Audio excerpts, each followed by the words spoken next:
closer in time. The World Banana Forum at Fruit Attraction 2024. In collaboration with Fruit Attraction 2024 in Madrid, the World Banana Forum held key sessions spotlighting banana critical issues, including living wages for workers, fair pricing practices, and the future of global trade amid mounting challenges in banana production.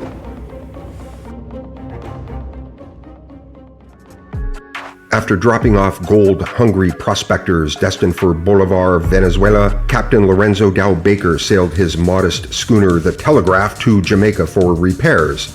Whether by chance or design, he loaded his vessel with local Gros Michel bananas, an exotic variety that almost a century later would face near extinction. Upon returning to the northeastern U.S., Baker sold his golden cargo for a handsome profit, sparking a commercial passion that would shape the rest of his life.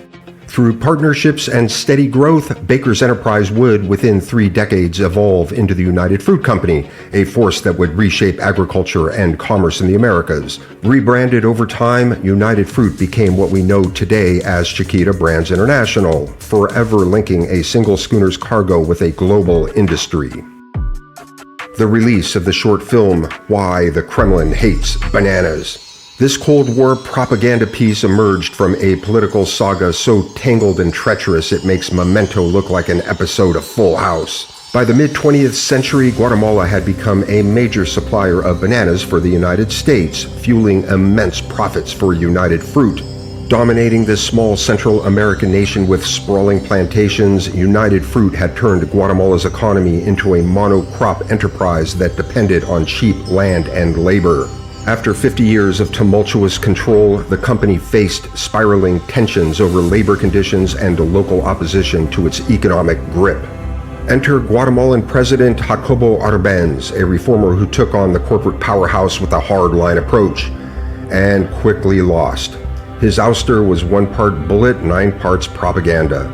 United Fruit's president, Sam the Banana Man Zamuri, enlisted future father of public relations and nephew of Sigmund Freud, Edward Bernays, alongside ex-Special Forces soldier John Clements to orchestrate a media onslaught. Key players in the U.S. government had close ties to United Fruit. Secretary of State John Foster Dulles had been a law partner for the company. His brother Alan, then CIA head, had similarly close ties, and United Fruit's PR chief Ed Whitman's wife was President Eisenhower's personal secretary. Eisenhower soon greenlit Operation PB Success, a CIA initiative to topple Arbenz. Just months before PB Success, Ed Whitman produced the notorious short film Why the Kremlin Hates Bananas, a perfect capsule of propaganda for a war waged with fruit.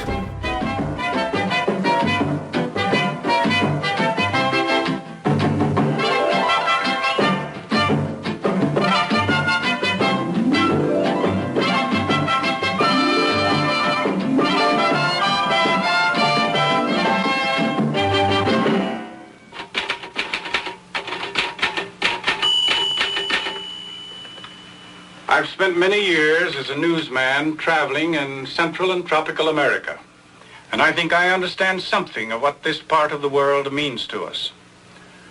But before we show you some of the reasons why the Kremlin must hate bananas, let's glance at a map of Central America, where most of the fruit comes from.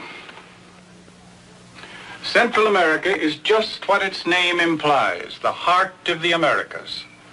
A few days by ship from the United States, a few hours by plane, or a few minutes by guided missile. And here in the very center of this vast... As a historical aside, 3 years later, Harry Belafonte would release his calypso version of the traditional Jamaican folk song, Deo, the Banana Boat Song.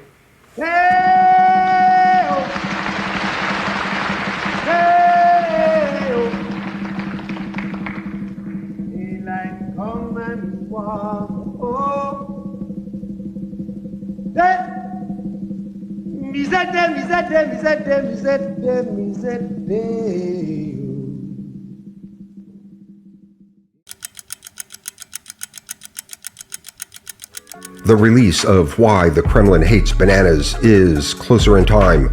to the World Banana Forum Fruit Attraction 2024 panels than it was to the founding of Chiquita, by about 11 years.